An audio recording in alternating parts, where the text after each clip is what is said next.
জুয়েল ভাই, আপনার কখনো মনে হয় নাই যে অনেক তো হয়েছে, আমি ক্লান্ত, আর মনে হয় হচ্ছে না, আমি এবার অবসর গ্রহণ করি, কিংবা বিদেশে গিয়ে স্থায়ী হই, কারণ আপনার আন্তর্জাতিক অঙ্গনে এত সুনাম, এরকম কি কখনো মনে হয়েছে?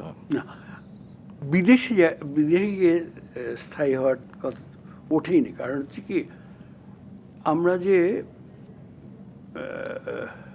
আমার এই যে এত কিছু প্রাপ্তি, এটা তো এই দেশ থেকেই হয়েছে।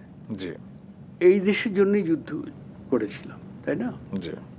আমার মনে হয় কি, যারা পজিটিভ থিঙ্কার তারা কখনো অবসর নেওয়ার কথা চিন্তা করে না।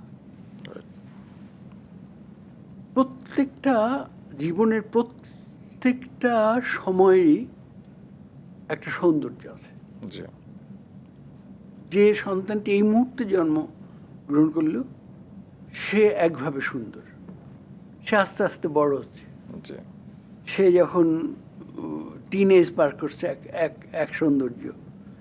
সে তার যৌবন পার করছে, আরেকটা সৌন্দর্য।